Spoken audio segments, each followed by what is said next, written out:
Well, hello everyone. I am Matt Williamson. You probably know that by now. And let's just dig more into this game that I am super psyched about. We're going to do an entire podcast of when the Steelers have the ball. All kinds of stats, thoughts on top of that. As usual, you guys seem to love these last year, so we're going to keep them coming. Tomorrow we'll talk about when the Niners have the ball. So here we go. The Steelers' 4.9 yards per play was only better than the Cardinals, Colts, Rams, and Texans. The Niners, coincidentally, gave up only 4.9. 49, 4.9. Yeah. Only the Eagles and Jets were better. Not real exciting there. I've been telling you this a million times. The Steelers' offense was both the youngest and healthiest in 2022. Some of this stuff is repetitive that we've talked about over the years, but it's just a lot of stuff how they match up with the Niners. So they used 11 personnel at the 11th highest most and 12th at the 12th highest rate, respectively. That's kind of crazy. All these 11s and 11s, 12s and 12s, 49s and 4.9s. But anyways, hopefully that's not too confusing. Combined, though, Pittsburgh's offense was in either 11 or 12 for 89% of their snaps. But after trading Claypool last year, they dropped their 11 personnel usage from 86 to 66%. And when in 11 personnel before the Claypool trade, they were at 5.9 yards per play. But when they were in 11 personnel, again, 3 receivers, after the trade, they went up to 7.3 yards per play. Maybe hit rewind there. I know there was a lot of stuff I threw at you, but that's pretty interesting. They got a lot better when 3 receiver sets post-trade. After their bye in Week 9, they were 7th in scoring rate per drive and 3rd in yards per drive. Only the Chiefs and Lions were averaging more yards per drive after Week 9 than Pittsburgh. Pittsburgh's offense was 1st in plays per drive, but 19th in yards per drive and 23rd in points per drive. Ran a lot of plays, but didn't score a lot of points through the course of the year. That's not just after Week 9. During the first halves of games last year, the Steelers threw the ball 51% of the time. That was the 5th lowest pass rate in the first half. So let's stop there for a minute. You look at teams like the Niners and Eagles, and you think about, man, they're great running teams, and they are. But they throw in the first half and they step on your throat in the second half with the run game. I would like the Steelers get to be a lot heavier than 51% of pass rate in the first half, because Kenny can do it now.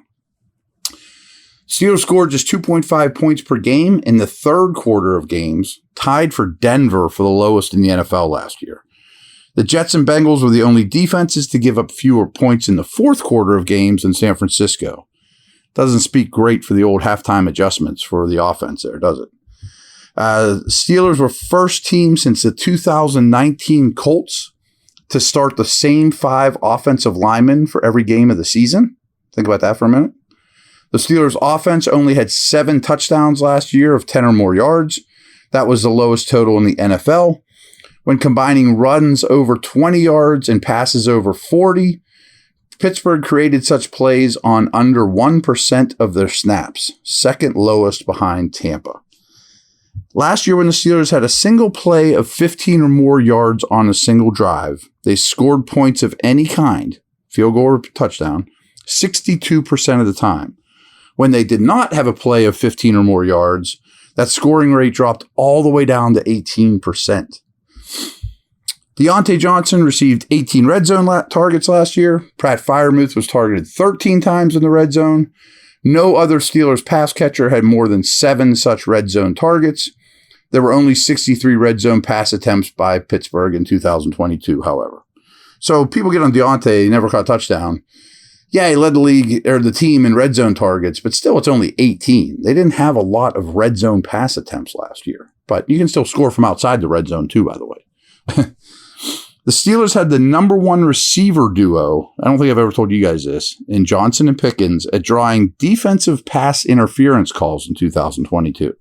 So think about all that yardage that doesn't count on the stat sheet that Johnson and Pickens got in, DPIs. So that's important. It matters. San Francisco, they allowed the fewest yards per game of any defense. They were also first in points allowed. They gave up just 16.3 points per game. The Bills were a distant second at 17.9. On a per-drive basis, San Francisco allowed just 1.42 points per drive. That was also best in the league. The Niners forced a 3-and-out in situations on 40% of their drives, also the highest percentage in the league. Quick break here. We'll come back and keep banging through these, but there's a lot.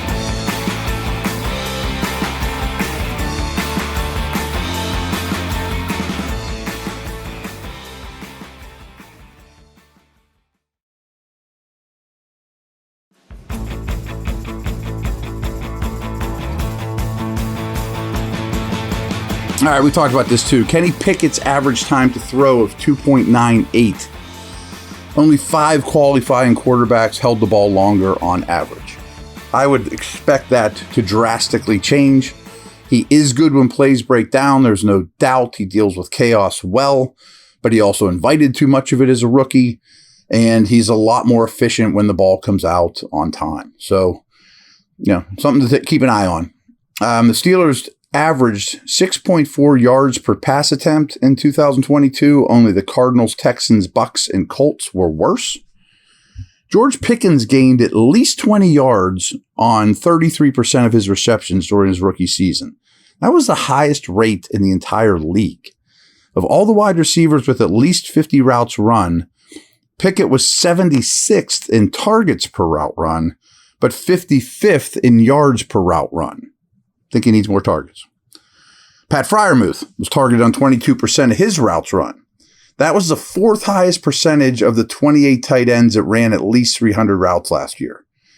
Only 5 tight ends with 50 or more targets produced a higher yards per route run than Freiermuth.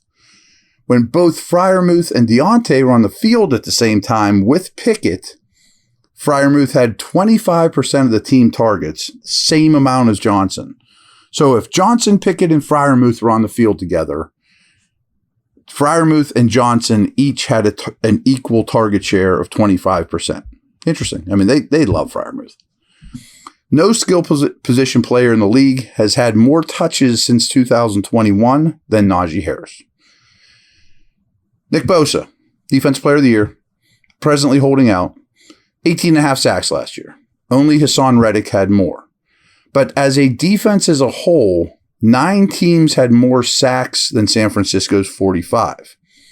Only one defense rushed 3 defenders or less than San Francisco, bringing pressure on just 2.7% of their opposing dropbacks. So no defense in the league had 6 defensive backs on the field last year, less than the Niners.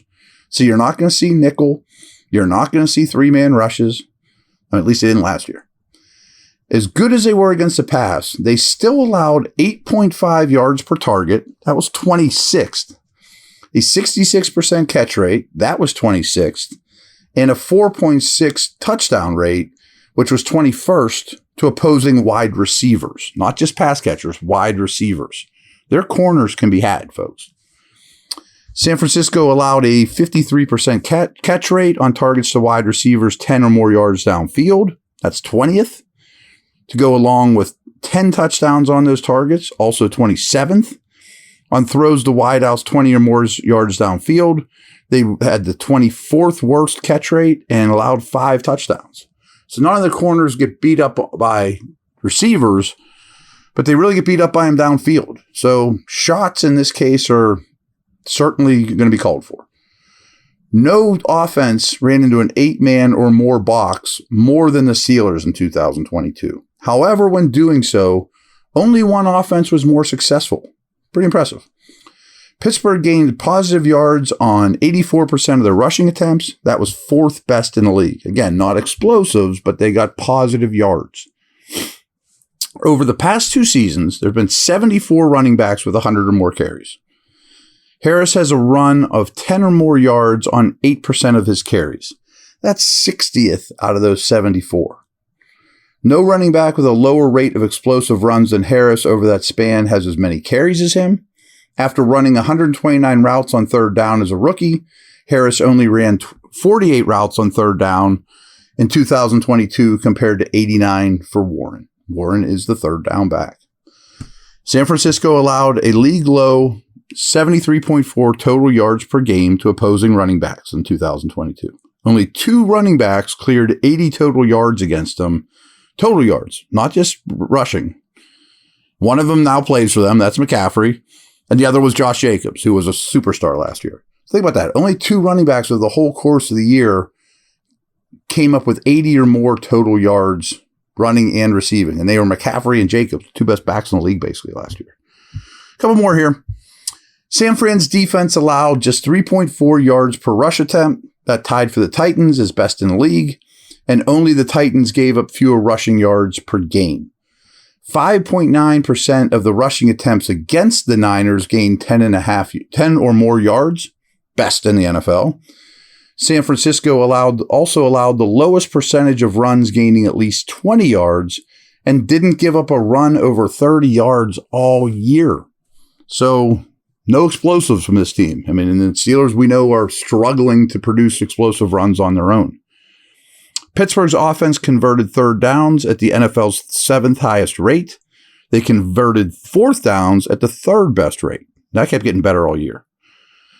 Without Bosa in the lineup, and as we record this, I can't believe even if he signs the second you listen to this, that Bosa plays a full percentage of snaps. I would think he's just a 3rd down specialist. But anyway, without Bosa in the lineup, the Niners are 5-10. That's their record. With Bosa in the game a year ago, San Francisco generated a 38.5 pressure rate on passing plays compared to just a 21% rate on the 181 dropbacks with him off the field. That rate would have been dead last in the NFL. Their pressure rate so let me say that again. Their pressure rate last year when Bosa was not on the field would have been worst in the league. There's a good chance he doesn't play. So there's that. All right, guys, it's going to be a fun game. We'll talk about the other side of the ball tomorrow.